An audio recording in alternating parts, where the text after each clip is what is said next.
आप इसको जुमेरात वाले दिन तैयार करें और किसी भी वक्त में तैयार करें, बस ज़वाल का वक्त नहीं होना चाहिए। सबसे पहले ये जो दरमियान वाली लकीर है इसके ऊपर हम 2 लकीरें इस तरह से लगाएंगे। ठीक है, इस तरह से 2 लकीरें। ये बाकी हिस्सा आपने पैमाने से बनाना है, लेकिन जो हिसाब मैं बना रहा हूँ ये हाथ से तैयार करना है।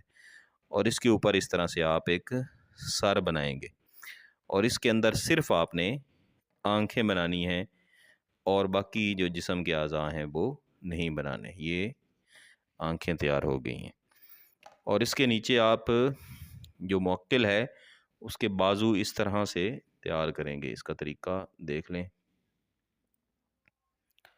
इसके आगे सिर्फ इसके 2 हिस्से, इस तरह 2 इसकी उंगलियां समझ लें बनाएंगे। इसको वापस ले आएँ, फिर इसको ऊपर लेके जाएं और इस तरह सिर्फ 2 उंगलियां ऐसे तैयार करें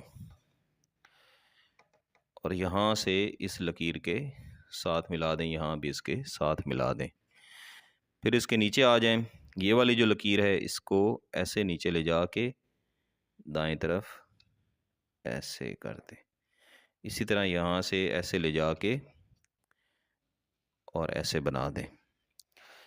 अब इसमें पहले हम आदाद लिखेंगे, ऊपर से नीचे लिखना शुरू करेंगे। 1 2 1 8 3 और 1 5 6 और 10।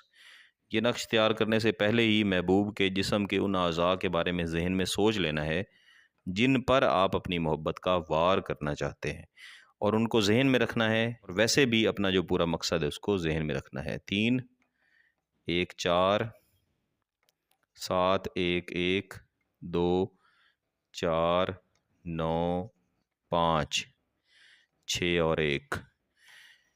इसके बाद जो ऊपर वाला हिस्सा है सर के ऊपर, यहाँ लिखेंगे सोख्तम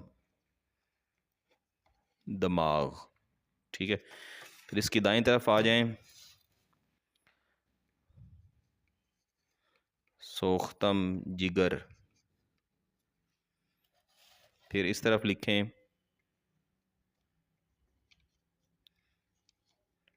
सोख्तम कलब यानी दिल।